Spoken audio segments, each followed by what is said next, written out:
All right.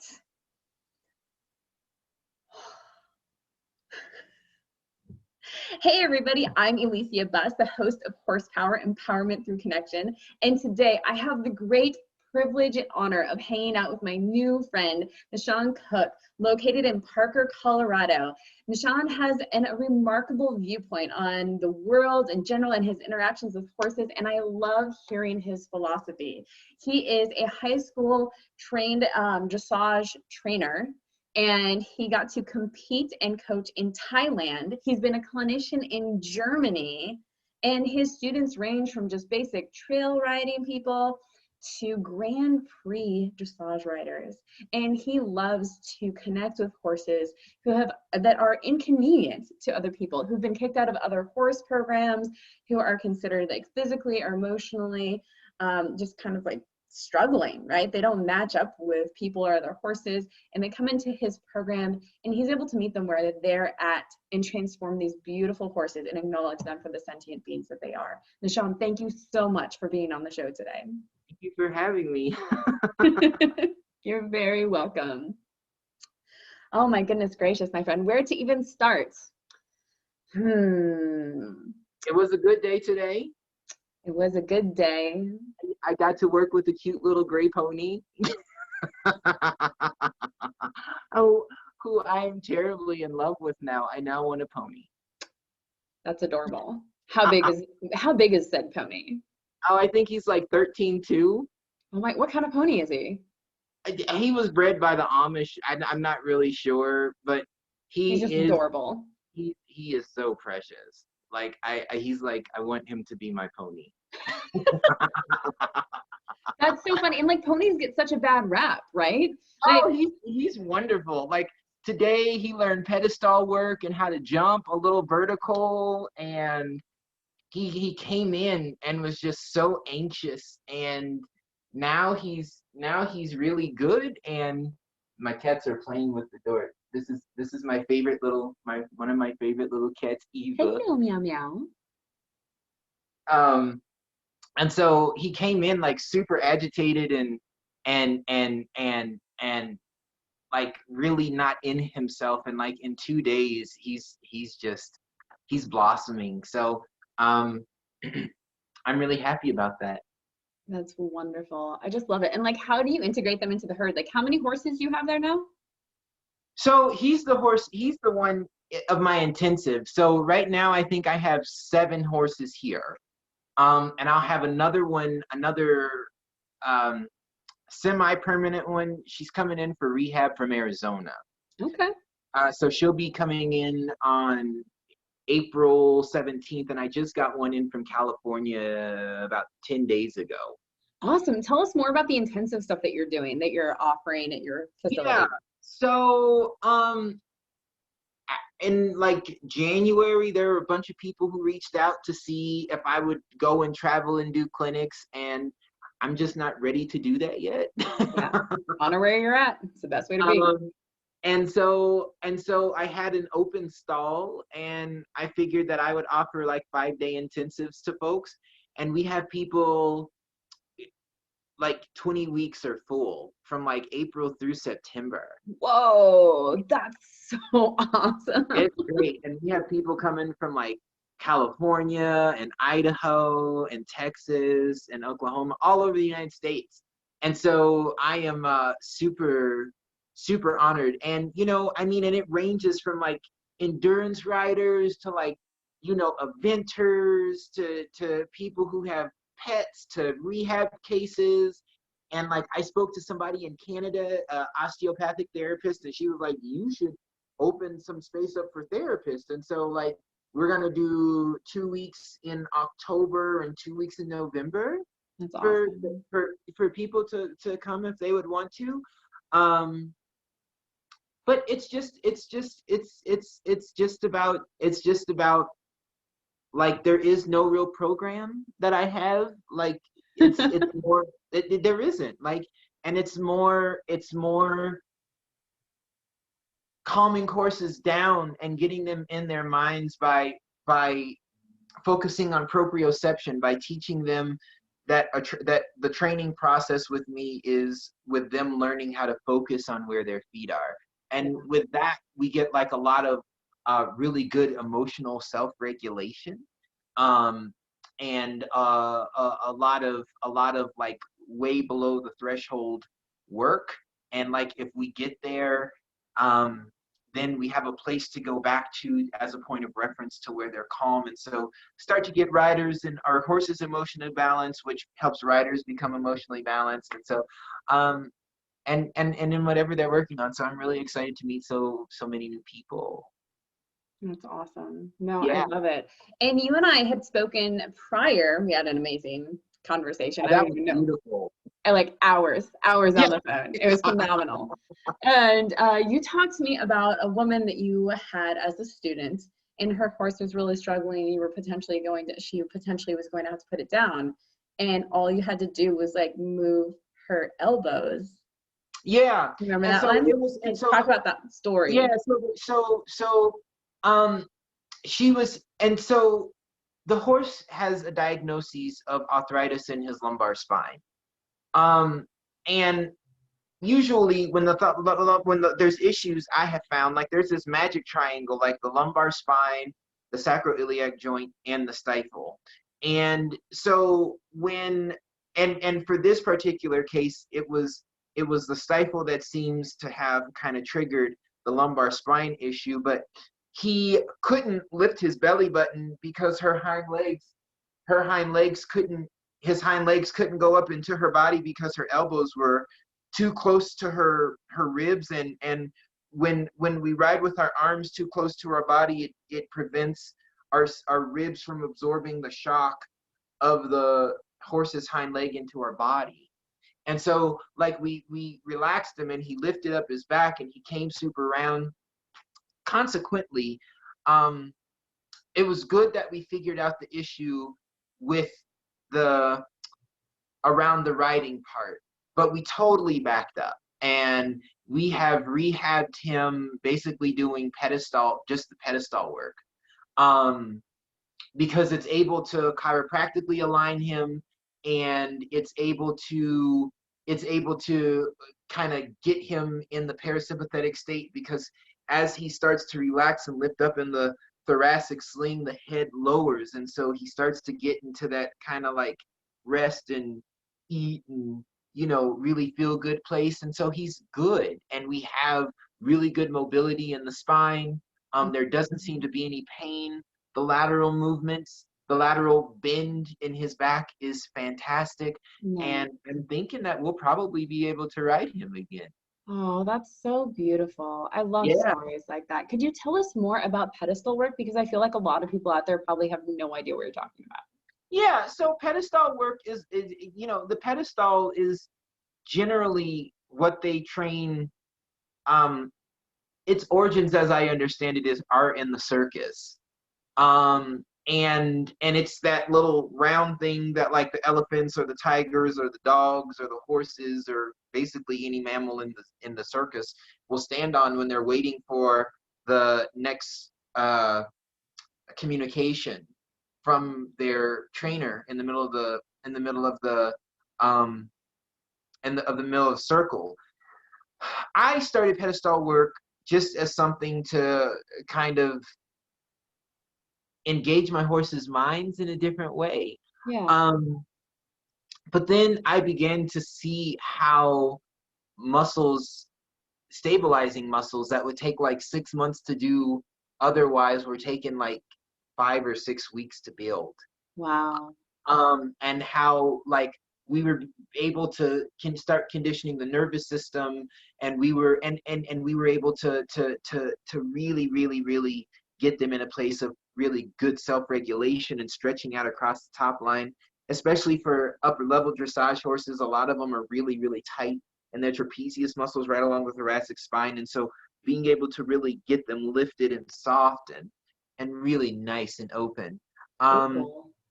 Consequently, it turned into a therapeutic modality when with my young horse Remy, who had significant damage to his supraspinous ligament, and his back was just so tight, and he just started to open up.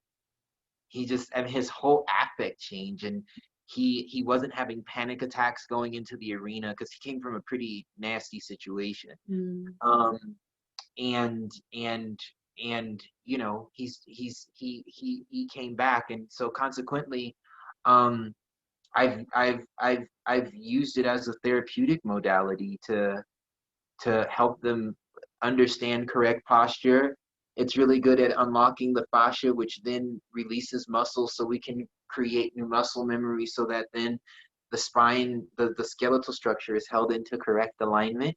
And then you're able to start triggering correct biochemical responses. And so instead of them being tight and triggering cortisol and adrenaline, they start to release endorphins. And the more beautiful thing is that they began to hold these postures then by themselves when they're in their paddocks.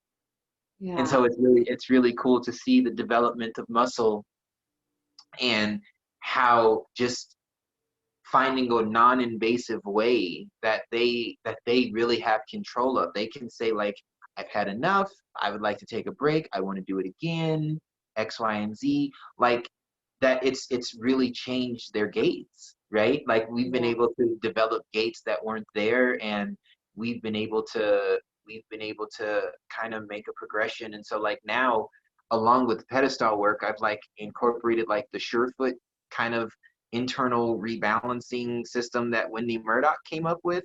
And so it's like a progression, like groundwork, Surefoot, bridge, pedestal. And we're able to get we're able to then make a very logical progression to the horse's intellect from here up to here, and how it's supposed to feel in the body. So yeah, it's really cool. That's super cool. Are you creating like video coursework for people so they can try some of these things at home? So people have asked me to, and I'm working kind of with a business coach to kind of get me what I need, as far, because I spend a lot of time by myself. And so it would be like just what kind of artificial intelligence I would need to follow me around that would work, and all of that stuff. But yeah, I mean, there's a lot of people, and I'm really, who are interested, and I'm super pleased about that, because like, you know, I talked to a osteopathic therapist in Canada, and she's like, you know, like, I have that little video that you did, like I sent it to all my clients, and it's super user friendly, and you need to get on it. So I'm working on it. Hey, well, that's cool. At least there's like forward motion, because I do think that what you're doing out there is incredibly important for the horses and for the people. Well, you know, healed horses heal people. Yeah. Healed people heal worlds. You know, and um and if it's all predicated on people and on everybody feeling better, then why not? You Right? know, Yeah, you like know, our hearts are happy, our bodies feel good. Like, you know, it's all right. yeah. No, You that's know, beautiful. I really so appreciate that. it's super fun. Speaking of like a healing journey, when you first started all this, tell us about your journey into working with horses, because you have an interesting one in Yeah. the beginning. Yeah. I started I started riding when I was 13. Um, and that's when I got up the bulk of my training. Um, that's when I got the bulk of my training, and then I had gotten I had when I graduated high school, I had gotten invitations to go and ride at different breeding farms around the country, and I got invited up to go and ride in the circus in Canada. And so I went to school, and then after I went and got my undergraduate work completed.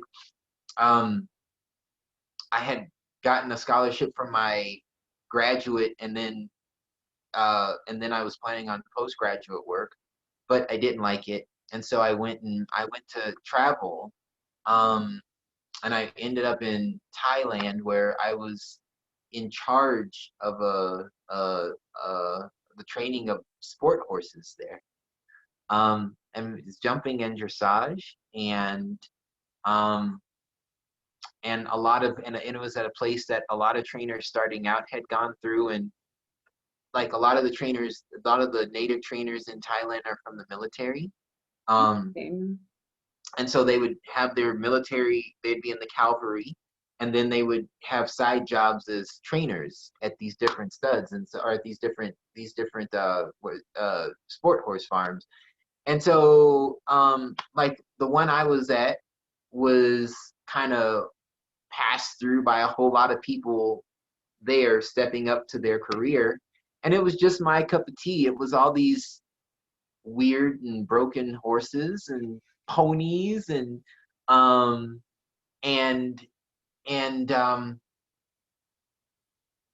I was teaching at a language school there, and one of the students came to one of my conversation hour classes and told me that she and her father owned this sport horse stud, and they had their stallions and their mares, and they taught kids and invited me out to ride. And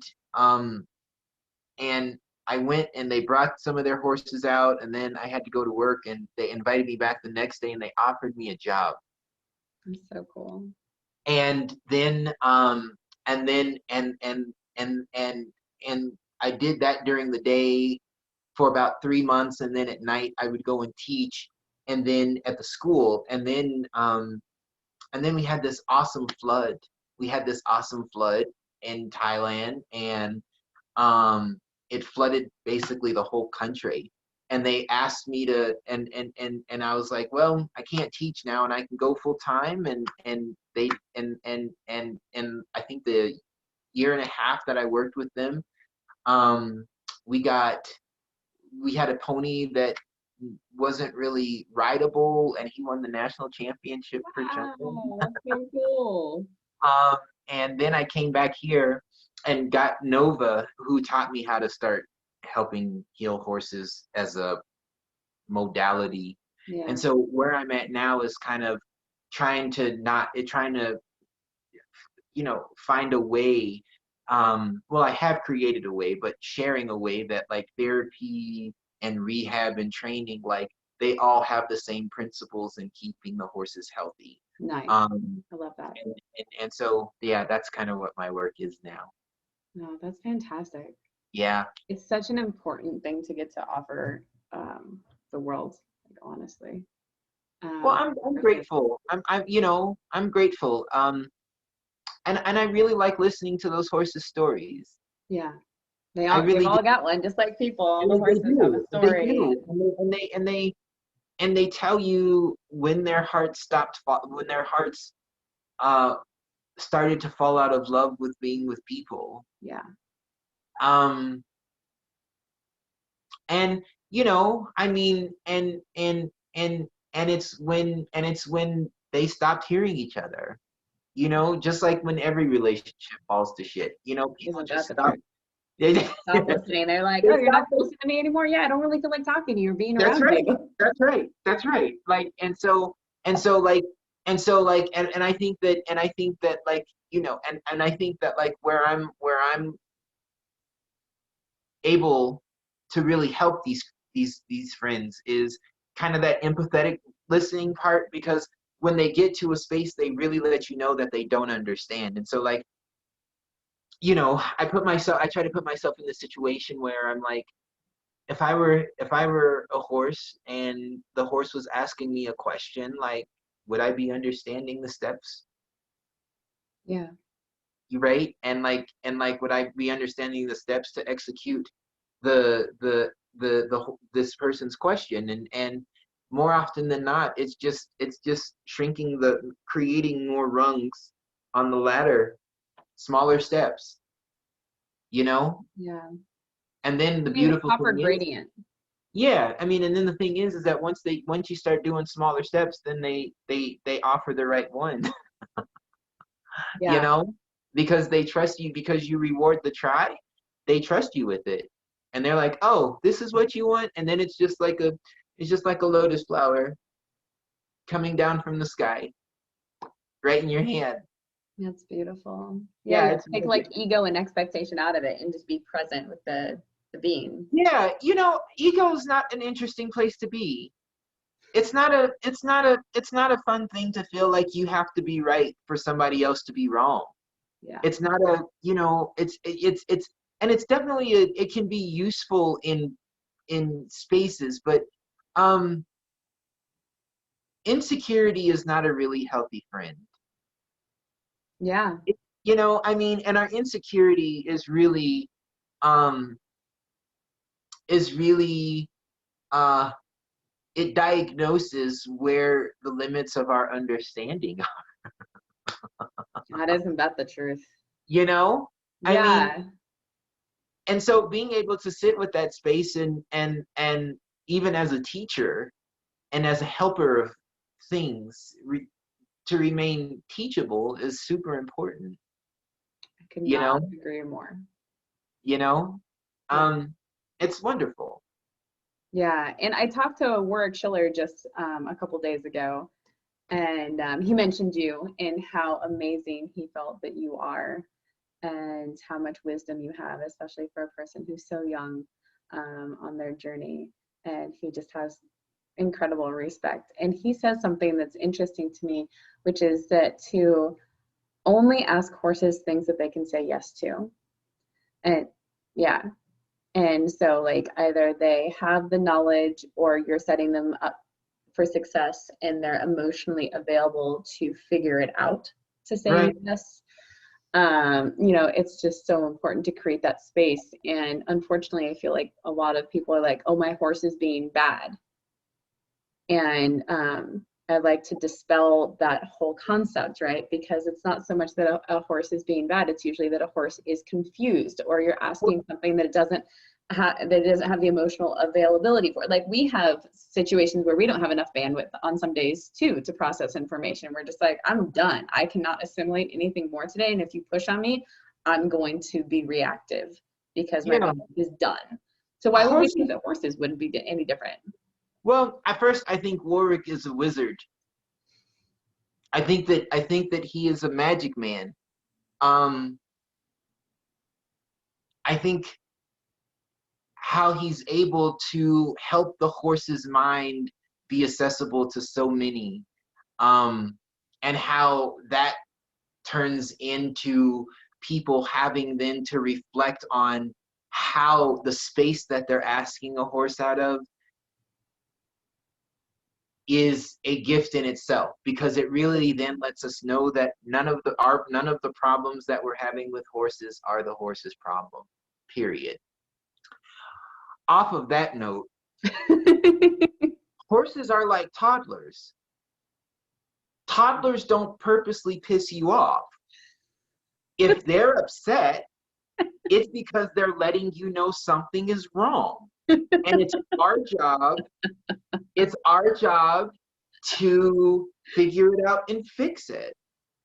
Give them the support that they need while they're, Yeah, I mean, and to be able to hear somebody say that I need you and not get annoyed takes a certain amount of internal cultivation, and maturity to feel that they're communicating in the way that they're able to communicate with you best, right? If horses move to behaviors that are dangerous, that's because we didn't hear the first behavior, right? Yes. And so now, like I'm able, like the little pony, like we were going through it and we were going through the exercises today, and his person was saying how she struggles with connecting with him, and I showed her the exercises as she was explaining, and he stopped and looked at her and he said, now it's her turn to try. And I gave her the rope and she tried exactly what and I said, he understands your intention more than he understands your question. So make sure that your mind and your body are in the same space of request, so that you're not sending a double bind message. Yeah. you know, because there's a big difference between what we think we're doing and what we're actually doing. And if we can get past what we think we're doing, then we can kind of move outside of ourselves and begin to observe where we're at. And then that is how, for me, empathy is born. Can you No, remove yourself outside of yourself to see what you're doing from the other being's point of view? Then a whole lot makes sense about what's not happening. Because it's not, absolutely. the problem doesn't come from what you're asking them. The problem comes from what they hear you asking them. Yeah, it's just a breakdown in communication, you know, and sometimes people don't realize that they're wrong targeting when they get frustrated with their horse. Like something happened in some other part of their day and they feel disempowered, and then they come and they get put in these situations where they're miscommunicating with their horse and their horse isn't doing what they want, and then it just gets into a bigger emotional experience. I mean, do you find that to be true? And I think that, you know, lack of emotional control is lack of mental discipline. Yeah. You know, and that's not a judgment. No, it's just an isness. It's just a fact. Yeah. And so, you know, when it comes to working with horses, I think it's really important that we don't look at them as toys. Yes. It's really easy to look at them as toys, and they're not doing what I want, so this toy isn't good enough anymore. Yeah. Right? When we get out of that kind of mindset, then they become teachers. Yeah. You know, and like, we all need those. Yeah, everybody needs a mentor, somebody that they can listen to and respect and create space with. Yeah, and in the creation of space, feel safe, feel emotionally vulnerable. I Yeah. mean, and I think that that's the thing, is that, you know, horses don't give us anything that we can control them with, not willingly. And like, you know, like that's a really healthy boundary, and learning how to just have healthy relationships, period. Yeah, definitely. And, you know, like I talk about support for the horses, but sometimes like us giving people and horses boundaries, that is support because you're creating a frame.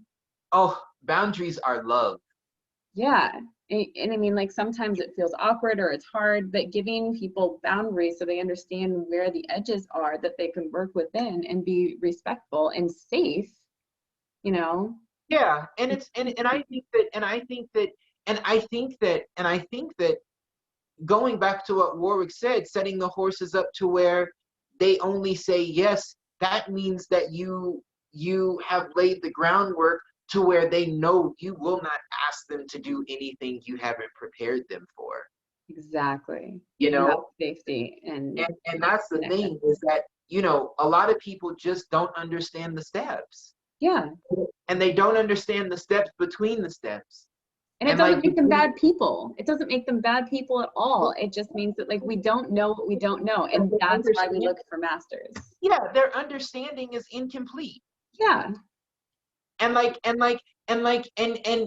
we have to understand that horses are not creatures of physicality first. They're creatures of intention. Yeah. They're creatures of subtlety. And I talk to so many people who have been taught not to trust their best judgment when it comes to their horse. And it's like, you don't need my permission to feel safe around, you know, you don't. If you don't feel safe, that's where we start. We don't move beyond that space 100%. until you can breathe in your whole body. And until you can do that, we don't move forward. Yeah. That's Because so incredibly important. the space that you allow for your horse to be there, that's the space that they're gonna feel. And if it's this much, you're not gonna get very far. Yeah. But it's where we're at. And so if we have a place to start at where we're from, then that's a start. But you know, I think that this big pedagogy shift that's happening is that why do we feel like we need horses to be slaves and call them friends? Yeah. Why do we need them? Why do we love them and then treat them like shit? Yeah. And it has absolutely, and not necessarily in manner of care, but like, why are we treating baby horses like they're adults? Right? Why are we treating old horses like they're adolescents? Why are we doing that? It's just, I I mean, honestly, I asked the same question about people that like, why are we having to teach kids how to read in kindergarten instead of just letting them be kids and like being involved in wonder and and like what different development? It's just like they're and like kindergartners. why does learning have to happen outside of the context of life? Really, like For my sure. nieces, they like, I have a 4-year-old niece today, and because we don't talk to her like she's not bright, she can use words contextually. She came in today and she goes, "Uncle," she just turned 4 on the 23rd of March. She goes, "Uncle, this pack of colored pencils was literally just sitting there on the table when I walked into the den today." I mean, and it's just like, because this is her world. Yeah. This is who she is. Yeah. Because she sees us reading, she reads, Yeah. right? And like, we make learning, we are, as a family, we make learning super fun. We'll Yeah. walk through the store and say tomatoes, and she'll see us put the can of tomatoes in the basket, and she'll start to understand tomato. Yeah. I mean, and when and like, learning doesn't become a confidence shatterer when it's not something outside of our everyday experience. Right. And there's not that pressure, like honoring people where they're at because people learn at different rates. And there's 9 different intelligence styles of how they assimilate information. And, Exactly right. it's And them having a farm to learn on the best thing ever. is fantastic. Fantastic. And them being able to watch me teach, and them being Like that. able to then come up to the house and talk to their grandma and their mom, and they're just having all of this stuff, and learning is life. And Yeah. when we come up onto a space that's uncomfortable, instead of running from it, they're able to meet it with curiosity. Yeah. And so then this lack of understanding doesn't turn into like these stones that we're wearing our nails down as we slip into a well. Like, it's not that. It's like, how can I reframe this in a way that I understand? And that is a skill. That is a skill that is really important for the building of empathy. How can I reword my question? Not change the question, just reword the question so that my words and my intention fit into this person's frame of mind. Yeah. And if we can do that, if I'm successful as a teacher of people, I can teach people how to successfully reframe a question for their horses. Yeah, absolutely. And like speaking to that, so you have taught on 3 different continents. So you've been in Europe, in Germany, and then you've been here and you've been in Thailand. Culturally, when it comes to both education and as a horseman and dressage rider, what were the different experiences for you in those 3 places? Just the place. Um, But like how people treated you potentially, like the reception, the yeah. So, I think the more cultured, generally speaking, the more access a person has had to other people, the more accepting they were of me. Um, I ran into in Thailand. It was there were points where I couldn't get a taxi. oh wow. um, and then there were spaces where there were people who thought Obama was the only black person in the United States. Um, and then there were people who loved me as a friend and as a teacher. And it's really no different here. Mm. There are people who see you and people who don't. Yeah. And they see you because of what you are. They don't see you because of what you are, instead of seeing you for who you are. Yeah. And that's where they are on their walk. It's kind of like people being healed. Like, it doesn't happen unless they want it, unless they see the value. You see what I'm saying? Absolutely. And so you understand that, like, we're all here for our own reasons. Yeah. And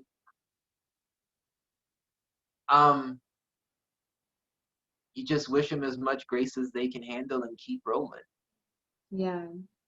Yeah, You know, I remember you telling me about how you were somewhere in Colorado, because Parker, Colorado is a pretty small place, and how it can be. It you've can be small. yeah, you've been at some places and people thought that you were the groom for your horses. You didn't actually own them. Yeah, so that was the first championship that I rode at, where there was a woman at the horse park, which our place is about 10 miles north of there. And she told me, she goes, you'll have your own horse one day. And then it happened at the horse expo, where I was a grown man and I was one of the featured teachers, and they thought that, and there were some people who thought I was my horse's groom.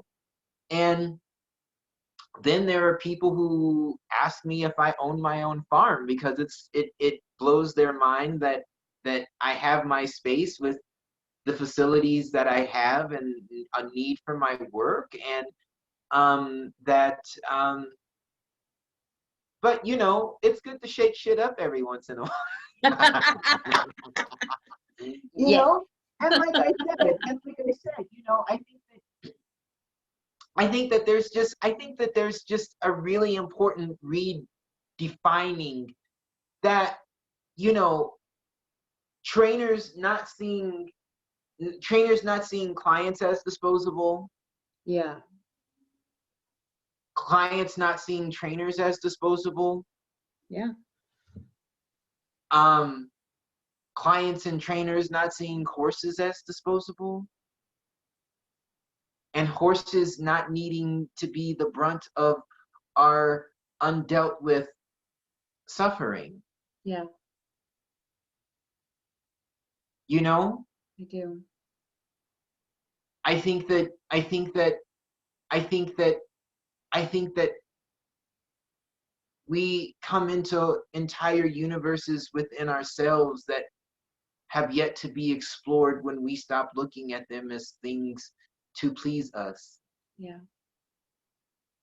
And then consequently, you realize that I realize that horses, more than anything else, have taught me how to understand that the purpose of pain is to protect, or the purpose of anger is to protect pain. Yeah. And that when you realize that you're that you're not your pain, it's like moving past the seraphim guarding the Garden of Eden with his flaming sword. Heaven is on the other side of that. Yeah. And that there, your insecurities and your worries and your imperfections are also there, but so is a way to deal with them as much as you can. Absolutely. Which brings me to the question of your viewpoint on masculinity and how it informs your and like how you define it and how you feel like that involves the horses. Well, I can't remember what we talked about before, but so today, with that question. Today, in this moment.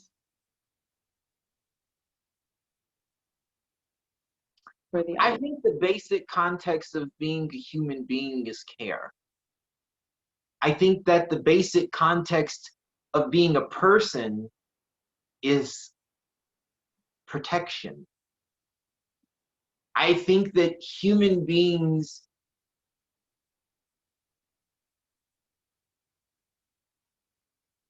help And I think that kitty cat, get out. And I think that people are really good at pointing and judging. I think masculinity is a product of personhood. I think manhood is a product of humanity. Mm. I think that I think that I think that masculinity in regards to training horses as we see it has nothing to do with men or women as much as it does with pedagogy. It has the horse must do what I say, or the horse gets reprimanded until they do what I say. And then if they don't do what I say, then they end up at Nahshon's barn, or at my friend Lanya's rescue, or at the killer. Yeah. Right? I think that masculinity has the courage to ask a question but doesn't have the courage to listen to the answer. Mm. I think manhood has the courage to ask a question but also has the courage to listen to what horses have to tell us. Yeah. When we have the courage to listen to what horses have to tell us, then it's we're able to find heaven in every step. When we don't have the courage, to listen, then we depend on punishment. Yeah. We resort to control instead of communication, Yeah. which is an addiction to superiority, which Yeah. is oftentimes then how they treat people, you know? Yeah. Um and so I think that at the heart of it is love. It's just for the love of what? I think in the training process, out of a masculine context, out of kind of a conquering space, it's the love of self. I think out of a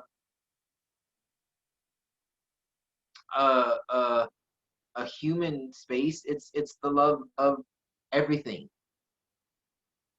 You look out and even the weeds are beautiful. Yeah. But it also helps you understand that, like, if the garden is your heart, you don't water the flowers you don't want in your garden. You see what I'm saying? And that's where boundaries come in. Yeah. Like, I love you, but this is where I love you. Yeah. And this is going to be different to where I love in this situation. Yeah. And it's knowing that there's the capability. It's knowing, and for me, that's manhood. The ability to have been hurt and to have your pain and to forgive it so that you can move on and grow and say that, like, this is where I can love you Yeah. and this is where you can never get, instead of being scared of being hurt again, which masculinity represents for me, and saying, because I was hurt, fuck everybody, nobody's allowed in. Yeah. you know I mean, and you look at it, and you look at even, like, from a religious construct, like, for me growing up in church, like, heaven is super masculine. I was hurt. There's a gate. Only these people are in. Only my tribe in. I'm not. There's no room for tribalism if everybody is to find healing. Yeah. So You know, how do you deal with conflicts, my friend? I talk.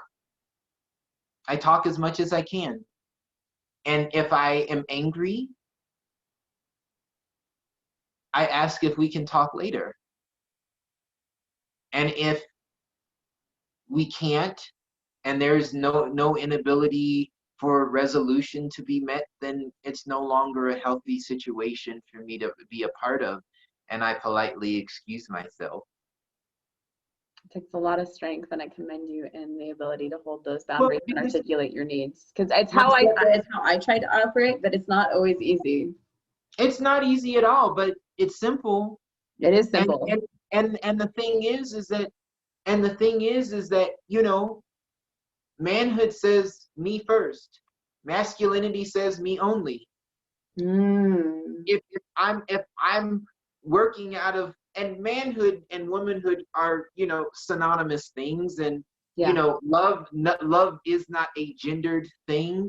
Um, it's just the space that we express ourselves, these bodies that it's expressed out of.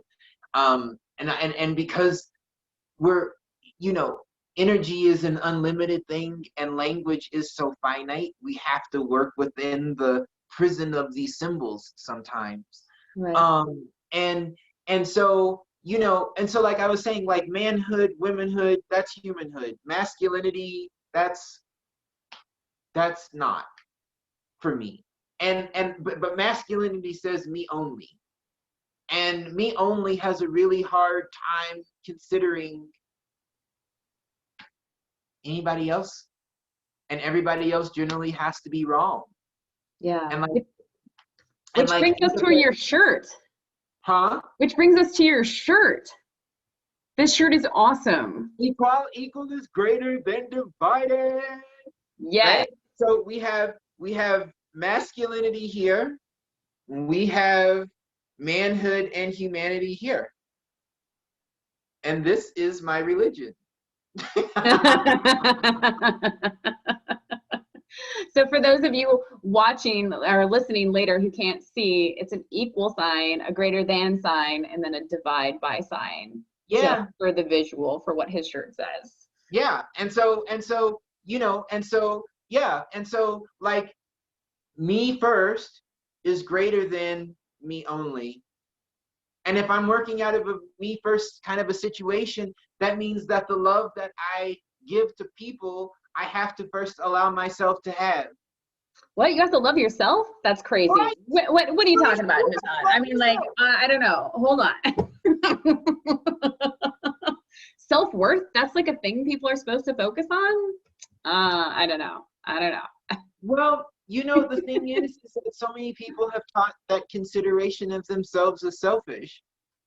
But I can't give people the best of myself until I give myself the best of myself.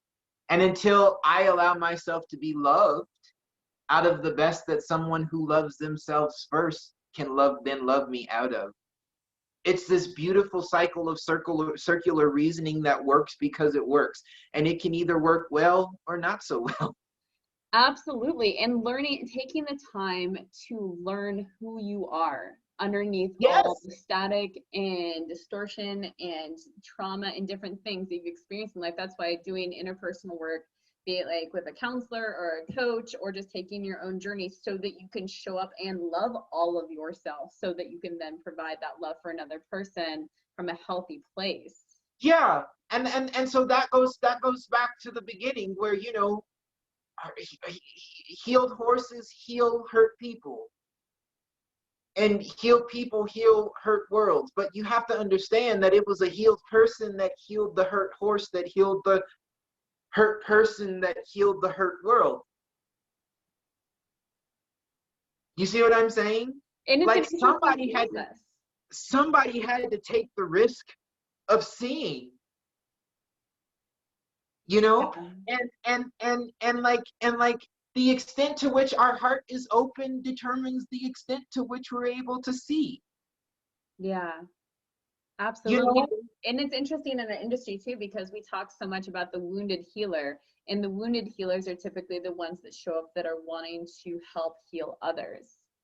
And so there's this conversation of how much are we able to help others if you're still like healing yourself, but like, where's the end, right? Like, what's the acceptable amount? On that moment, I got this really cool book called To Survive on This Shore. And it's a political art project of interviews with older transgender Americans.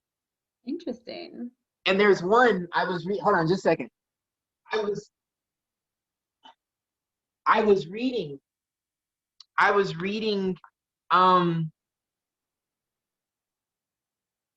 I was reading this, and it's just been really interesting to read the stories of these people who have the courage to grow into who they are. And there's one, and as a horseman and as a human being, and as a partner and as a lover and as a son and as an uncle and as a brother and as a friend, I found myself I found myself in this sentence. And this person says, your identity is evolving, and that's a wonderful thing. And we encourage you to explore that and to go with that.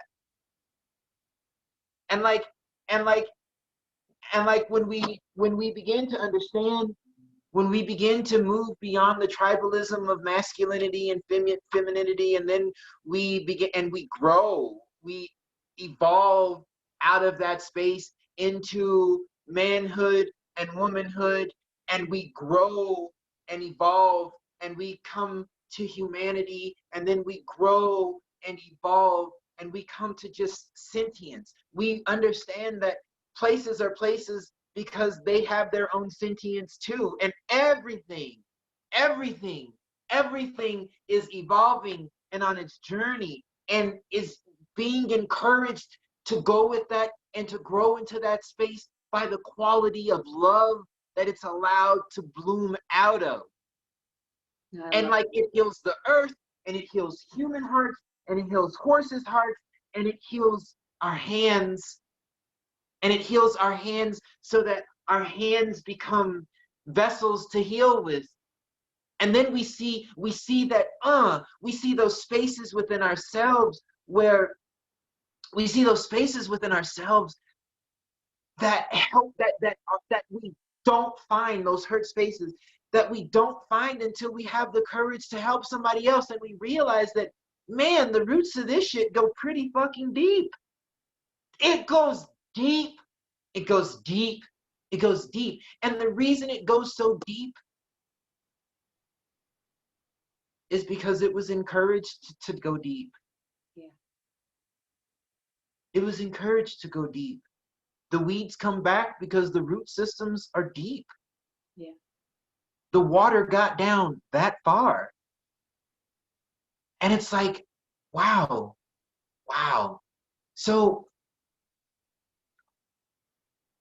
then what was it that encouraged that pain to go so deep that anger had to protect it like the seraphim at the entrance of heaven?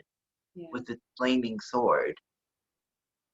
What encouraged it? What encouraged it to go so deep that I have absolutely no boundaries at all, and people say that I'm, you know, an extrovert, or I'm afraid of holding the boundaries that I have, and people say that you're an introvert, and then you build an identity around this insecurity because, you know, of the pain that was inflicted before you had the control to say yes or no. Yeah. Why is that feeling of boundarylessness a helpful thing? Why don't we feel like we're worthy enough of love to say, this makes me feel good, and this doesn't make me feel good? And why are we afraid to come to that split? Why are we afraid of exploring what makes us feel good and exploring what doesn't make us feel good? Yeah. So that we're not creating these stalls with no turnout. Oh my gosh. For ourselves. Should we go down that road? Right? Like, you know, I mean, and it's even in the process of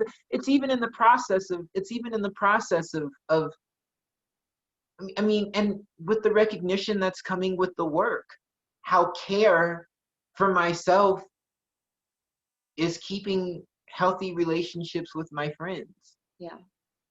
Is is setting boundaries and limits to how much I will work, you know, and Yeah. is understanding and it's understanding that there's always going to be more help needed than there are helpers to help. Yeah. And to stay effective and to do what I can, it means that I have to hear people and I have to offer them what I have with what I have, and out of the space that what I have comes from. And at this point in myself, it's my whole heart. Yeah, and not feel guilty because there are more There's people no, that I mean, need and us it's than, it's no guilt. And it's like, can you offer this to me? No. Why can't you? Because I'm not there right now. yeah. Right? Like the online courses for the rehab stuff, like I'm trying to find a way that I can get quality enough stuff that I feel deserving, that's deserving of being sold. Yeah. You know, like, I mean, there's a quality of sharing that shows my love for the people I'm sharing it with. I could be super greedy and but that's not deserving of their love. Yeah. And the time that I'm taking is out of respect for their love of my work. Yeah. No, I hear you. You know? You read me two quotes the last Oh, time we Toni spoke. Morrison. Let's do it. Let's do that thing. I know they're your favorite. Oh my God, I love Toni Morrison. I love Toni Morrison. And here, Toni Morrison, for me, this, the hatred that she talks about, you know, the tribalism, that's the masculinity. Tell us the name of the book. A Source of Self-Regard. And it is the collected works. It's selected essays, speeches, and meditations by Toni Morrison. And the first quote that I believe that I shared with you, um,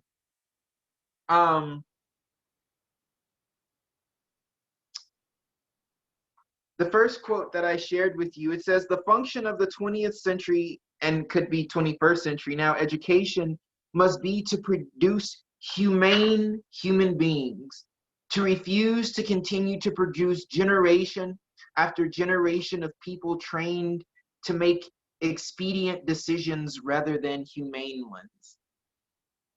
Expediency, masculinity, tribalism, humane ones, manhood, and truth. Yeah. Second one. Or as I like to call it, immature masculinity versus mature masculinity. Yeah. It's right. Masculinity, immature masculinity, treating a baby horse like it's an adult horse. Yeah. Mature masculinity, respecting the horse's age so that the horse can grow old healthily. 100%. Right? Yeah. Second one. If I spend my life despising you because of your race or class or religion, or in the horse world, discipline, breed of horse, types of clothes you wear, I become your slave.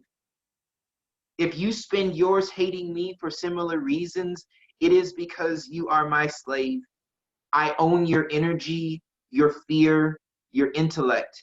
I determine where you live, how you live, what your work is, your definition of excellence, and I set limits to your ability to love.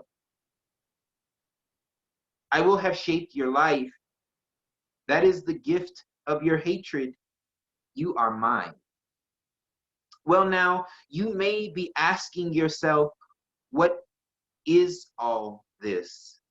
I can't save the world. What about my life? I didn't ask to come here. I didn't ask to be born. Didn't you? I put it to you that you did. You not only asked to be born, you insisted on your life. That is why you are here. No other reason. It was too easy not to be. Now that you are here, you have to do something you respect, don't you? Your parents did not dream you up. You did. I am simply urging you to continue the dream that you started. And I take those words very seriously because my prayer is that my life be used as something that is helpful, and that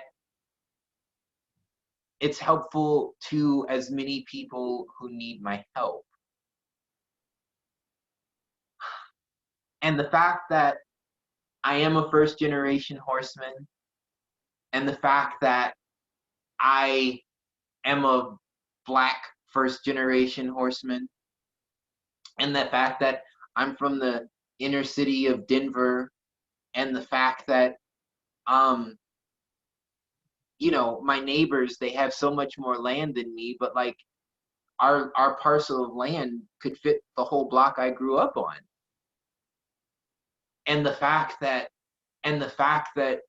I am defining the need to help horses once they have been thrown away, and that their lives have value, and that the people who love them, their lives and their love has value, and that the old ones, that they have value, and we still need to keep their bodies up because they teach us how to care for the aged and the dying, and they teach us what a beautiful gift such an opportunity is, to be able to walk to the end of some other sentient being's road and know that you have done all that you can to help them in this space.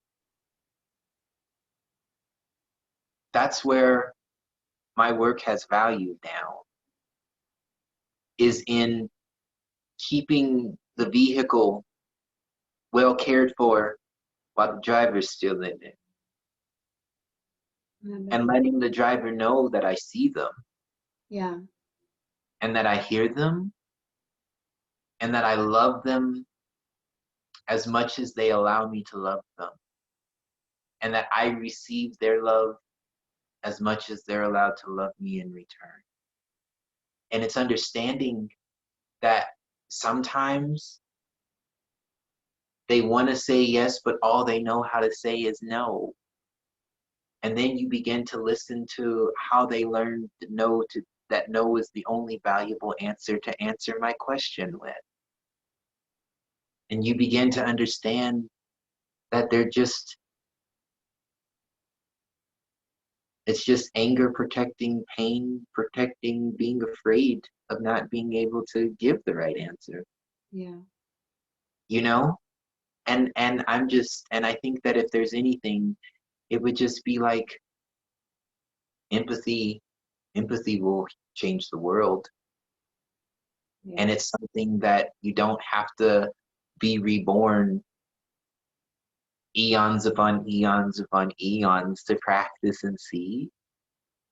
And it's not something that you have to, it's not ritualistic. It's just allowing somebody else to be a little bit more interesting than you. Yeah. And having the courage to listen enough to feel what they're saying, and to ask questions to help them open up, and to teach them how to be seen if they don't know how to be seen. And that like the lady in the book says, she goes like, Your identity is evolving. Immature masculinity to mature masculinity to an embodiment of love, to just love, love, and understanding that we are all on that road, and you don't judge the people who start wars. That's how they feel that they're heard. That's their pain. That's their pain.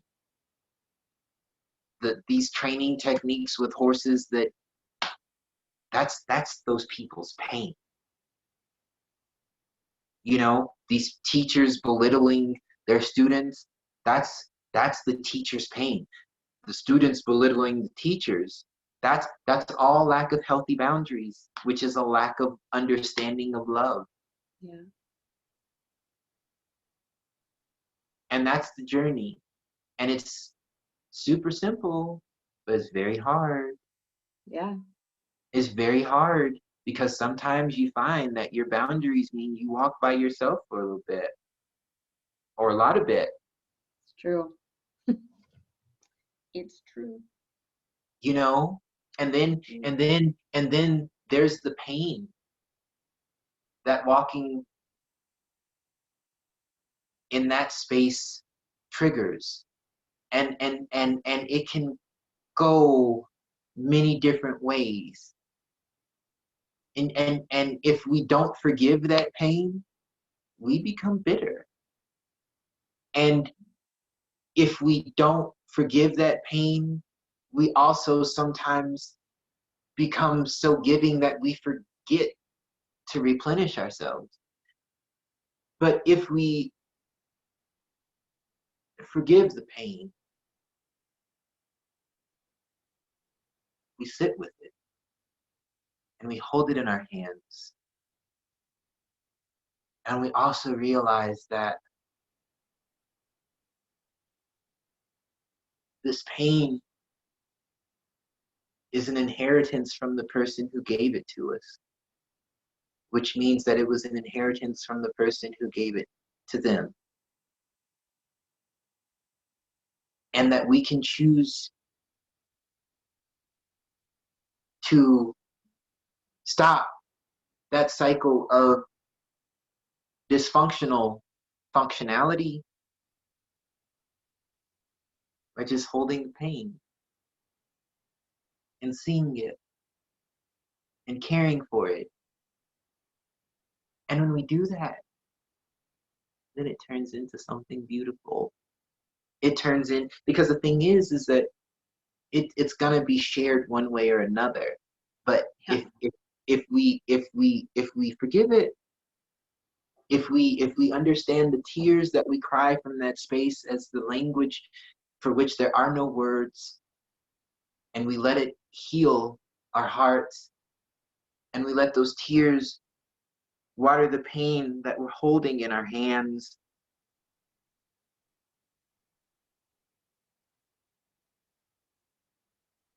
then we become help. And what does help mean? It means seeing that, like, just like somebody gave you that pain as something that can't be forgiven, you can offer the ability to forgive to someone else who doesn't know how to forgive their pain, or a horse, or a dog, or anything, by just listening to them. Yeah. And not holding it through your body, not holding it in your body, but just allowing, like, your body to be like a straw, and it just moves through you into the earth. Yeah. You become a conduit, and then you begin to understand that as you come into the space of empathetic listening, like, the only thing you say back is what they said to you, but in a different way, because it's all one thing. Love, the love is so big because the world is small. Love is so big because the world is small. And it's all based on us letting go of what doesn't grow us. Yeah. That's what it is. How do we get horses to say yes? We let go of the need to say no. How do we help our students work through their fears about riding? We don't push them beyond where they say they're ready. And if we feel like if they feel like they have to perform for us, it's letting them know that their lives are not a piece of performance art. Like, their lives are valuable. Yeah. Their lives are valuable, and they matter enough for them to take as much time as they need to find their breath, to take the first step onto the fucking mounting block. Yeah. Like, that's where it starts. That's safety. And then the person is safer, and the horse is safer, and the performance of both horse and rider is better by that's taking right. the time it takes. Because me as a teacher, I don't have to prove myself as a teacher by making them do things. In myself, I am grounded and practiced enough in my craft to know that the lesson is giving them the space they need to learn what feeling safe feels like. Yep. We do that as long as it takes. That reminds me of something that Warwick Schiller said that someone once asked him what, like, if he's afraid when he works with horses, and he said he's not afraid because he's thorough. He takes every single little step to make sure that the horse is secure, that the horse understands. And so when you get to the point where the horse previously was having a quote unquote problem, the problem is no longer there because you've done all the lead up work at a healthy gradient. And for me, you know, I think that I totally agree with that. You know, horses are expressions of their people's understanding. Yeah. Horses are expressions of their people's understanding. And that's not just like how talented they are and how they perform under saddle in a competition. It's also what their emotional and physical state do they is. try to bite you when do they try to bite you when you're hanging their hay bag? Right? Are they like totally disconnected from you while you're trying to walk them to the pasture, and they're just looking everywhere and calling out and not with you at all? And we begin to understand, like, for some horses, like for some race horses, you know, like, those are, so for example, and I'm gonna just be totally honest, like, my mare, Mohawk, she has a tendency when we go out to pasture where she knows how to just float away. You know, I mean, and so she's really good for her videos, and she's really good for her photo shoots. Her biggest challenge is walking to the pasture. You know? Yeah. And it's understanding that I think I'm a all right horseman. And I would be lying if I said that there are sometimes I am thorough and the answer still isn't sufficient. And that's why I'm grateful that I'm young, because I have much more time to learn to be more thorough. But I must admit to you, there are some times, and with my own horse only, right? Gerd Hashman, he told me when we were at dinner 2 years ago, he said, take the hardest horses you can get. He goes, because that's what's going to make you helpful. And like my mare, I have the patience of an earthworm when it comes to my horses. But there are some times, and she can do her flag work and fall asleep and yawn in the arena, and we can and we can go. I mean, and she could not do that. And so I have hope, because she used to just totally disconnect in the arena, and she would rear up on her hind legs and strike out, and it just goes to show you what was done to her soul. Yeah. To make her act like that. Yeah, absolutely. I had a horse come in here, and I would sit and just wait for him and watch him, and he tried to attack me. He didn't want me to try to create space to be held. I mean, and horses like that exist. Yeah. And so here I have my mare, my glorious queen mare, who, when we open her door I have to put her halter on when we open the door in the stall, because she thinks it's a race shoot, and she'll just zoom out into her paddock during the day. Like, these are real life problems, and I would be totally disingenuous to say that all of my horses' issues that they present with are solved, because you know what? I don't know how deeply those roots have been watered. Yeah. I don't know how deeply those roots have been watered, but I do know now that she feels safe enough to be my friend. And I do know now that she feels safe enough to not be afraid to be loved. That's awesome. But sometimes she loses her connection with me when we walk to the pasture. And that's progress, because it's not every time now. And so that lets me know that, horses still have choices. Yeah. And sometimes we offer them a way that they don't think is better. Yeah.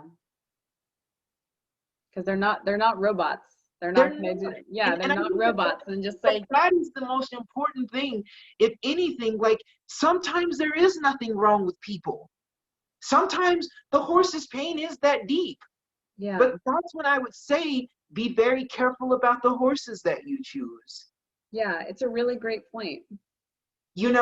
Like, it's not your fault all of the time. Yeah.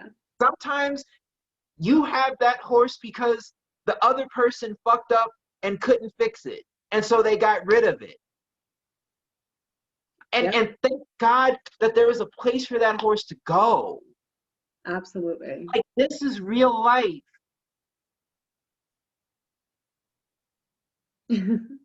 This is real life.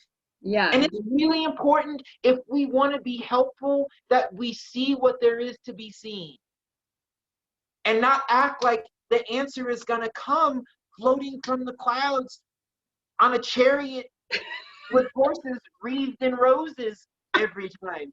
Sometimes it does, but sometimes it doesn't. And when it does come from heaven on that chariot with rose-wreathed horses, that's a gift from heaven. That is a gift from heaven. But sometimes we leave feeling like shit. Because we're just battling the dragon. Sometimes we leave feeling like we've made the wrong choice. Yeah, because we have our own stuff still to learn and process, and places that we need to heal. Yeah. Before we can help heal this horse. And so Mohawk, and everybody else telling me that I'm brilliant, says, look, man, look, where's the pain that has roots that are so deep inside you that they're still able to receive water? Where's that at? Yeah. And when I have the courage to not run away from that, she has the courage not to run away from me. And I wish that I could say, in all honesty, that I had that courage every day. I'm like I said, I'm an all right horseman, and I feel like I'm a pretty good thinker. But like, this is still a human experience that I'm learning to navigate. Yeah. And it's not easy. And I think to expect perfection is death. It's all about the process. And how old are you now? I just turned 36 in December. Congratulations. Yeah, see, you're just like, you're in a beautiful space in life. But I have allowed myself to be here. Yeah. I feel like I deserve to be here. Heck yeah, you do. And so does everybody. Yeah. That's what self-love looks like for me right now. Is deserving to take the time to not feel like, even though I have all of these eyes on me, like, and who think like maybe I am what they think I am, but maybe I'm not. But just to hold clear, that I can't allow myself to be made into something that I'm not. No. And I don't think you will, because you're just like this really pure soul, I feel like, and you'll just be your And I authentic see self. that purity, and I see that purity in everybody. But I mean, I do. But I you do. articulate it so well, Nahshon. I once had a student tell me, he goes, Nahshon, if you walk in a dark room and the light is only there because you are, what does that mean? And I said, I don't know. And now, mind you, this boy is 8. He goes, it means you are the light. And like, when you see that,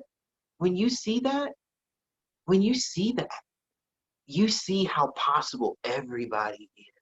Yeah.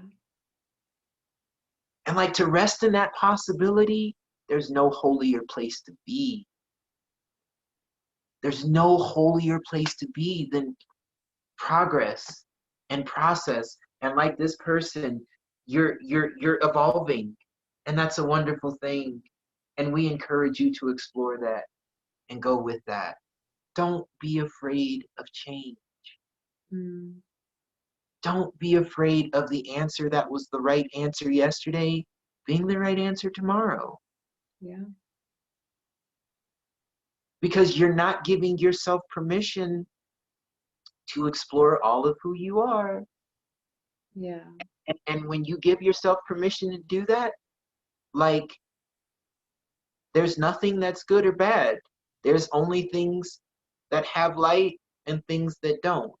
And the wisdom of it is that the things that don't have light, you know they don't have light. And you know what you don't know. And there's no greater gift in the world. Yeah. There's no greater gift. Like, if knowledge is what we know, then wisdom is what we don't. And what a fucking beautiful road to walk. Yeah. What Absolutely. a beautiful road to walk. And on that note, my friend, let me ask you our last question for this evening. I'm sorry, I can just get going. I kind of Oh, like. I know. I know you can. I mean, like, I feel like we could just go on and on. We might have to do like a 2-part series. Get all warm, and then I just was like. I love talking to you so much. I have so much admiration and respect for you and all of your processes. I would be happy to do a second interview and dive deeper and all of that. But my friends, so who in the world inspires you? My mom. My mom is the queen of my heart. I love it. Because she believed in my gifts enough to give me what I needed to share them. She's why we're talking.